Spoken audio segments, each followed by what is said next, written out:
Imagine this. You're just going about your normal day. You pour a cup of coffee, step outside, take a deep breath. But in the next fraction of a second, the ground beneath your feet violently jolts. Supersonic winds instantly shred the trees around you, and a wall of water hundreds of feet high appears on the horizon.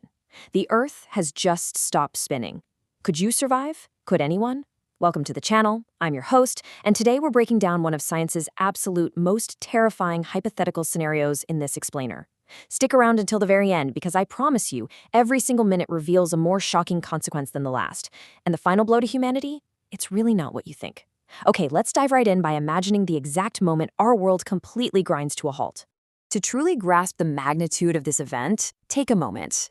What if a single day lasted an entire year? Well, to get to that, frankly, bizarre reality, you first have to survive the sheer scale of the planet's rotation coming to a dead stop. Right now, at the equator, the Earth is spinning at roughly 1,000 miles per hour. If it breaks instantly, basic momentum dictates that literally everything not permanently glued to bedrock, buildings, cars, trees, and yeah, us, would just keep moving east at supersonic speeds. In the first second alone, the atmospheric chaos would trigger winds powerful enough to flatten entire cities. By the first minute, massive tsunamis would rise up because the oceans, which are no longer held in place by the planet's spin, would violently slosh across the continents. But that's really only the beginning. Once the dust kind of settles on this initial global destruction, we'd be facing a totally new, terrifying reality. Now, believe it or not, there's actually one deceptive silver lining in all of this destruction. Because the Earth is no longer completing its normal 24-hour rotation, the sun doesn't just dip below the horizon at its normal pace. Instead, if you happen to be right on the twilight edge of the planet, the initial halt would create an epic, weeks-long sunset. It would literally be breathtaking. The sky would just burn in these slow-motion hues of orange, red, and purple. For a brief moment, survivors might actually look up at the sky and find something strangely beautiful amidst all the rubble. But let's be absolutely clear here. This is a very bleak scenario. That beautiful, drawn-out sunset, it's really just humanity desperately trying to find an upside to what is ultimately a planetary nightmare. The reality is that this poetic, weeks-long sunset means the sun is slowly locking into a permanent, unyielding position in the sky. And what happens next is even more terrifying, because our entire concept of time is about to totally break. This brings us to the year-long day, a completely new temporal reality. Our standard 24-hour cycle is just obliterated. The Earth would still take 365 days to travel its orbit around the sun, but without spinning on its own axis, the sun would only appear to rise and set once during that entire annual journey. This creates a stark contrast: 6 months of darkness versus 6 months of nothing but light. Half the planet is plunged into a half-year of freezing darkness, while the other half just bakes under inescapable constant daylight. I mean, imagine being trapped under a sun that literally never sets for 6 solid months. The extreme temperatures would scorch the daylight side, boiling lakes and turning these once lush environments into arid, blistering deserts. Meanwhile, on the dark side, temperatures would plummet well below freezing, locking half the globe in this dark, icy apocalypse, where the sun simply does not exist.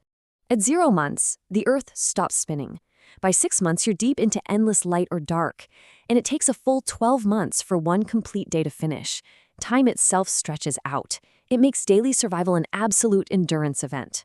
For those first 6 months, you're either fighting off fatal hypothermia in an endless night, or you're battling lethal heat in an endless day. You would age an entire year, but you would only experience one single morning. Next up, we have Target Canada, a true geographic anomaly. Which brings us to a massive mystery. I want to pose this directly to you. What happens to Canada? Seriously, think about it. The Earth isn't a perfect sphere, right? It bulges at the equator because of the centrifugal force of its spin. When the spinning stops, that outward force just vanishes. So if all that equatorial water is suddenly rushing toward the poles because gravity is pulling it away from the planet's center, why is this specific northern nation the site of such intense catastrophe on a motionless Earth? The answer is honestly devastating. Canada becomes a primary zone of extreme geographical consequence. While the exact physics of it all remain this complex mystery, Canada essentially serves as the canary in the coal mine for the geographic shifts happening all over the globe. Massive, completely unprecedented flooding would drown the northern landscape. We're talking entire cities totally submerged under the newly shifted oceans. So it wouldn't just be a matter of surviving the extreme dark or the extreme light, it would be a desperate struggle to survive on a drowning continent. Which leads into our next phase, Resources become scarce, and the ultimate fight for survival begins. Step 1. Normal agricultural cycles collapse. Step 2. Global supply chains freeze. And Step 3. Extreme scarcity sets in. Because if you somehow survived the initial supersonic winds, the mega tsunamis, the freezing dark, and the drowning of the Northern Hemisphere, well, you now have to figure out how to eat on a broken planet. Step by step, the extreme 6-month cycles of pure dark and pure light ensure that growing food, or really maintaining any of our basic needs, becomes basically impossible.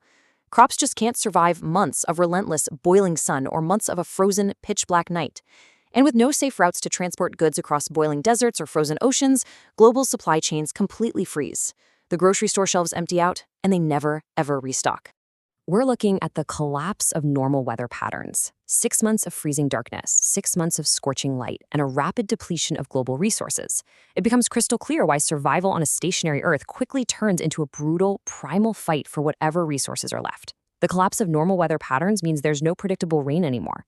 Those 6 months of freezing darkness and scorching light would wipe out most livestock and wildlife. This rapid depletion would force the tiny fraction of remaining humans into a desperate battle for the absolute bare necessities. And finally, losing the magnetic field, the final blow. Because scientists say the absolute worst part would actually come later, just when the starvation and extreme temperatures seem like the absolute limit of what humanity can endure, we reach this invisible, silent killer. We're talking about the magnetic field, the planetary shield normally sustained by Earth's rotation that protects the surface from deadly cosmic forces. To really understand the immense gravity of this, we have to recognize that the very spin of our planet is exactly what generates the shield, keeping us safe from space. Deep inside the Earth, swirling liquid iron acts as a dynamo, and it's powered directly by the Earth's rotation. This dynamo projects a massive magnetic field way out into space, deflecting deadly solar radiation. The planet is left completely defenseless. Without that spin, the dynamo just stops, the field drops, and the ultimate final consequence of a motionless Earth is that we are left completely, 100% defenseless. Lethal radiation from space would bombard the surface, it would slowly strip away whatever is left of our atmosphere, mutate the DNA of any surviving life, and essentially sterilize the entire globe. Earth's rotation isn't just giving us pretty sunrises, you guys. It is quite literally the greatest reason life exists here at all. It really exposes the incredible fragility of our spinning blue dot. If you enjoyed this journey into one of science's most terrifying possibilities, don't forget to like, subscribe, and turn on notifications so you never miss another explainer. Now, I want to ask you, what do you think would be the hardest part of surviving on a motionless Earth? Would it be the endless darkness, the starvation, or the invisible radiation? Let us know down in the comments. Thanks for watching, keep learning, and we'll see you in the next explainer.